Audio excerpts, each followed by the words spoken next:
Today on the YY family, my dad's gonna show me how an elevator works. Grandpa's gonna show me where stars come from and what happens when they go out. Cowabunga, surf's up! Grandma and I are gonna travel back in time to find out where sand comes from. Uncle Micro and Uncle Scoper are gonna explain why we have reflexes. I got it. Wow! And Mom and I are gonna find out why mosquitoes bite us. Mosquitoes! Sounds like a show you can really sink your teeth into. Come along with me and meet the smartest family in all the town. The YY family. Mom can make it plain to see that what goes up eventually comes down. The YY family. Come and meet the YY family. We got a lot of real know-how. Grandpa knows a lot about flying. Ask him and he'll show you now. Why do airplanes fly? When I land, I'll tell you why. Meanwhile, there's a dragon making some kind of a potion in a vat. The YY family. And Grandma's no stranger. She can teach you all the dangers found in that. The YY family. Max is a mechanical marvel. Why? I know a copy kind of guy. Maybe we can show you the answer now. If you want to take a look inside. Everybody's in a lather. Rushing, wondering what's the matter. Every person hears a cry. He rushes to the baby side. What's the deal? What could it be? Just tell the YY family. Hey, the questions that you have are not too serious. The animals and plants are not so mysterious, so have no fear. Everything will be made clear. Vanilla Quick and Quack are here.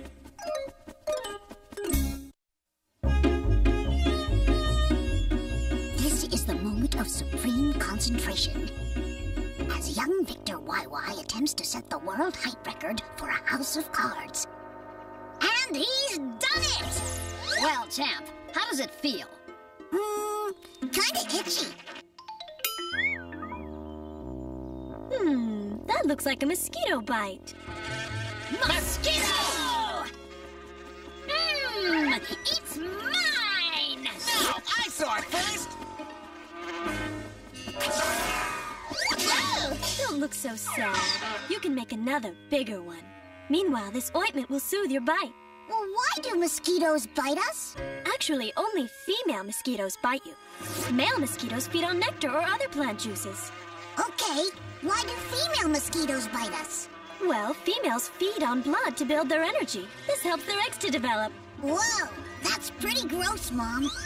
Mosquito! Mosquitoes are fascinating creatures. Let's follow one. Okay, as long as I don't get bitten again. There it is, straight ahead. Wow, she's fast. Doesn't she ever get tired? Mosquitoes can fly for up to 35 hours without stopping. Hey, Mom, how did she find that fisherman? The mosquito can detect the carbon dioxide we give off when we breathe. Then when she gets close enough to sense our body heat, she knows she's got a meal. That's kind of disgusting. Yeah, well, no one knows more about disgusting than you. Hush, you two. We don't want to miss the show. To begin with, she sinks her piercing beak into the skin until she finds a little vessel full of blood. How come the man doesn't feel a mosquito biting him? While she's sucking the blood, the mosquito injects her saliva into the skin. Mosquito saliva contains special substances that send our skin to sleep. That's why we don't feel the bite. For a while, anyway. Do mosquitoes bite everybody? Yes, but some people are more sensitive to the bites than others.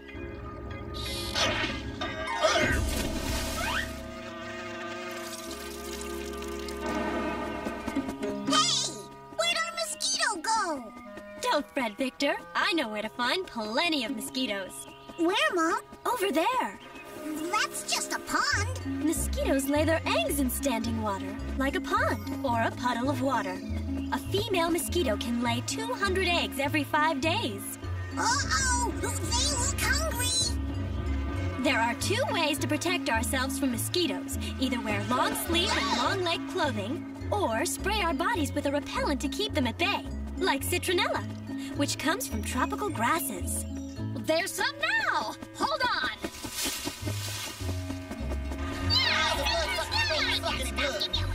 We sure got lucky that time. Speak for yourself. I've been bitten.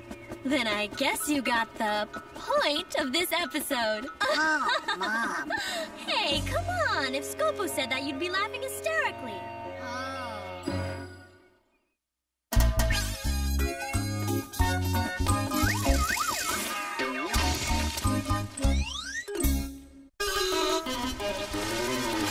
Have you ever wondered why the salty ocean's lightning thunder, what the earth is like down under? Why there's wind and snow and rain? Let Eartha and Basalt explain.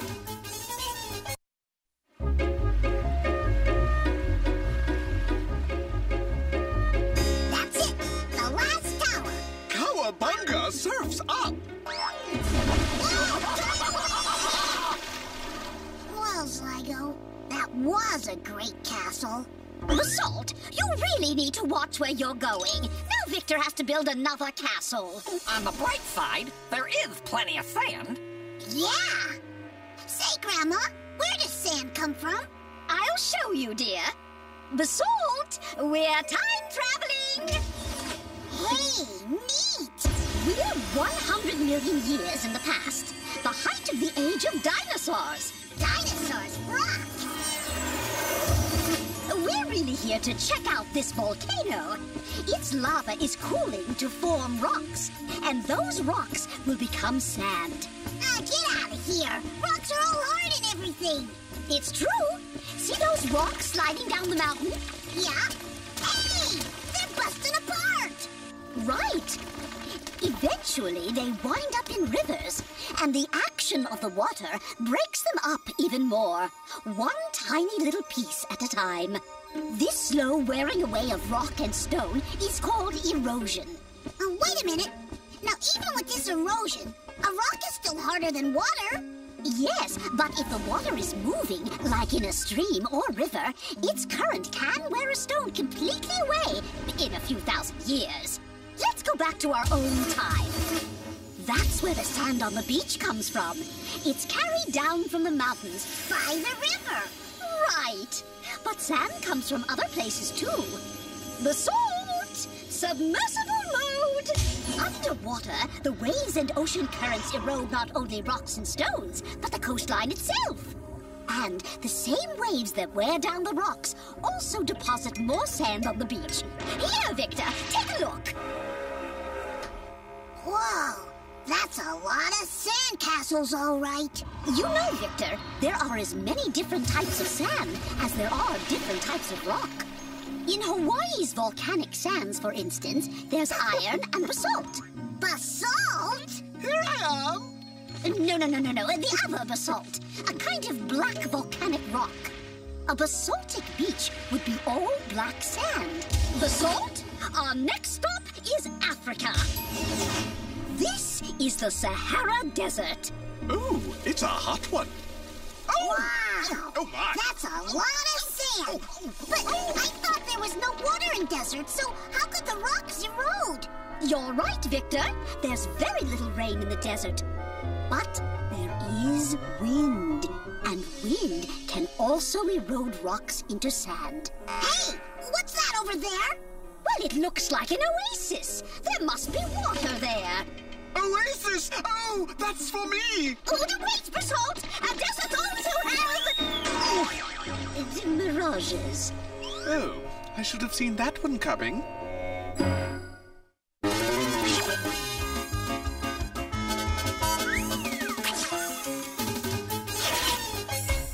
Who has all the answers about the sun and moon and stars? That would be Zygo and Magic. Who can tell us all about the atmosphere and Mars? That would be Zygo and Magic. Pick a spot in outer space, they've been all around the place. Zygo and Magic, here they come. 12,354, 12,355. Look, Zygo, I got a brand new ball. Come on, let's play. I can't play now. I have to count the stars. Well, I thought there were billions of stars. Oh, no. I've lost count. But Zygo, why are you counting the stars? Because we think one of them may have died. Yeah, and Grandpa Matic had the bright idea of counting them to see if any are missing. Stars die? I thought they just go on shining forever. Well, they shine for billions of years, it's true, but eventually they burn out.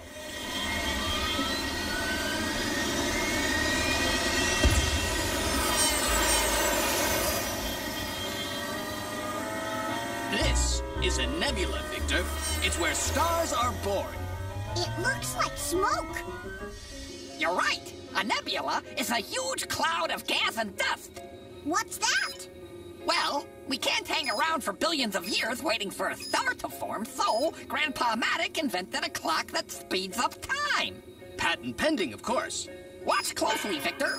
A star is about to be born. The atoms of gas in the nebula are being pulled together by gravity To form a huge spinning ball of gas.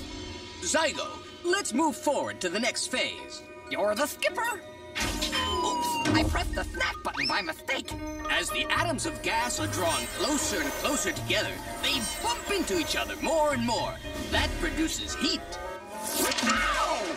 I think there's something wrong with the snap button. Eventually, the heat and pressure cause the atoms to merge together instead of bouncing away from each other. That's called fusion. And once fusion starts, the star begins to shine. The birth of this star took 50 million years. This one is about the size of our sun, so it will shine for about 10 billion years. It will spend all that time fusing the gas in its core. Let's go forward, Zygo. Just before it runs out of fuel, a star expands to become what we call a red giant. Then, when it's completely out of fuel, it collapses. Gravity once again pulls the gases of the star closer together. Eventually, it becomes a white dwarf. If it continues to collapse, it will form a black hole, whose gravity is so strong that even light is trapped. Now, if a star is massive enough, instead of collapsing, it can explode. This one has used up its fuel and has become a red giant. Red giant? It's a super red giant. What, that's right. And it's burned up its fuel about 4 million years sooner than a smaller star would. And when it collapses, the gravitational pressure is so great that it causes a split-second fusion reaction. Which releases a tremendous amount of energy. An explosion that scientists call a supernova. Whew, that was close. I'll say, let's get going. Hold on tight. Wow! That was so cool! Even better than Star Wars!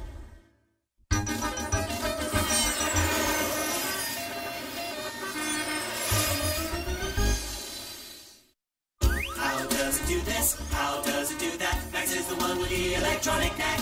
Machines are his thing, so don't go berserk. That's on the job. You'll find out how they work.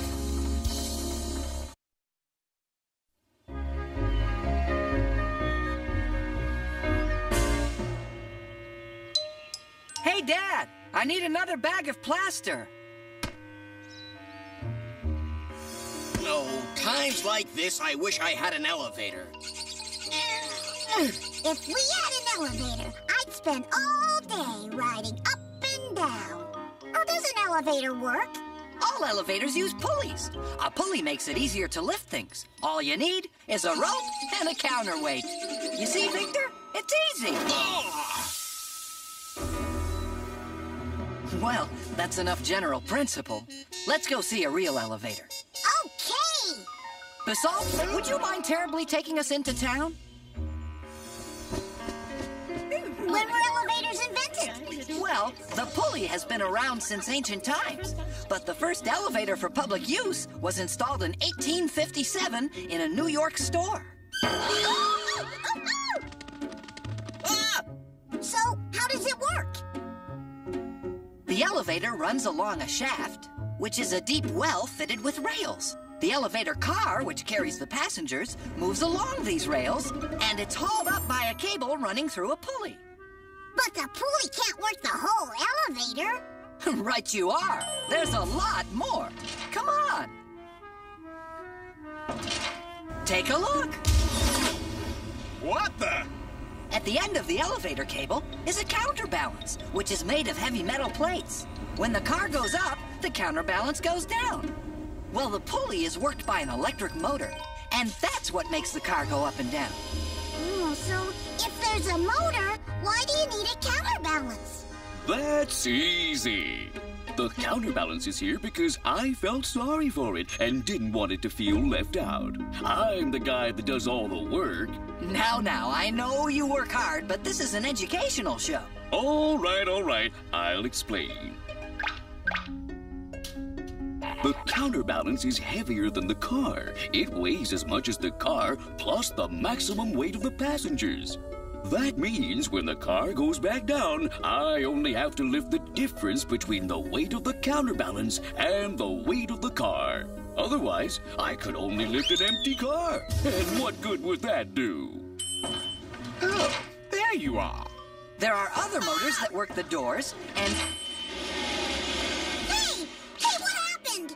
I think basalt is too heavy for the car. The engine can't pull the car up. Yeah. What if the cable breaks? You want to take this one? Go ahead. You're doing fine. First of all, there's no chance of that happening. But even if it did, the elevator is equipped with powerful brakes to keep the car from falling. There you are, Victor. Now you know all about elevators. Excuse me. There's one little thing about elevators you forgot to mention. What? An elevator isn't a toy!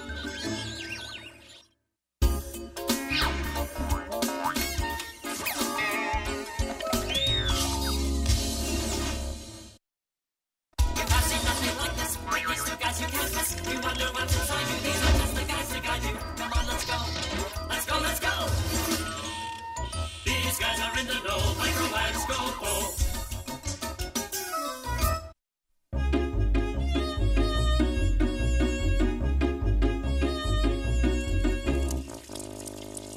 How those potatoes doing? Coming right up. I got it. Wow! Oh, yummy.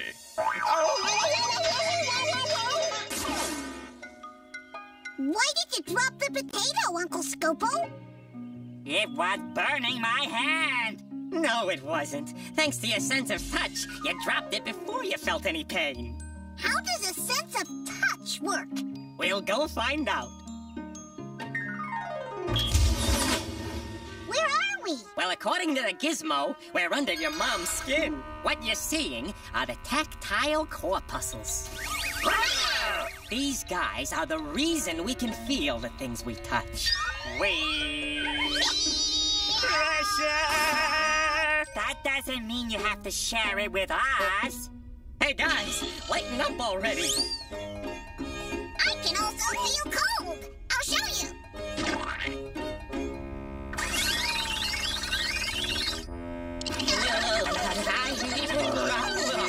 That's cold, all right.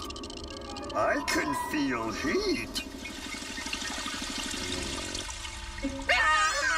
And I can feel pain. I'll demonstrate. No! I mean, that won't be necessary. Thanks for your time. Those guys got a lot of nerve. Yes. Let's keep an eye on them from here. What are they doing? When they feel sensation, they change it into electrical signals, which then travel to the brain. Ah! There goes one now! We'll follow!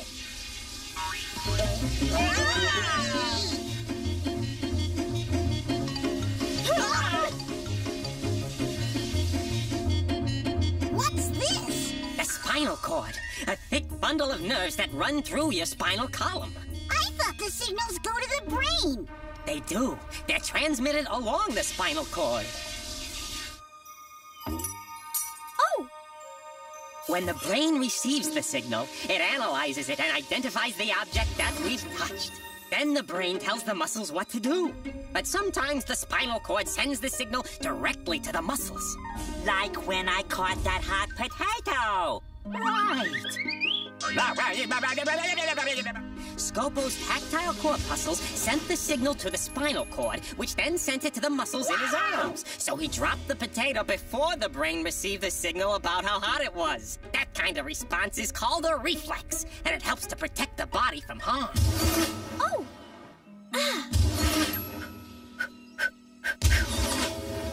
Micro, I know you're a great cook, but just how are we supposed to eat these potatoes?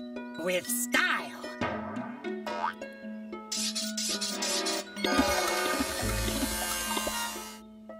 See?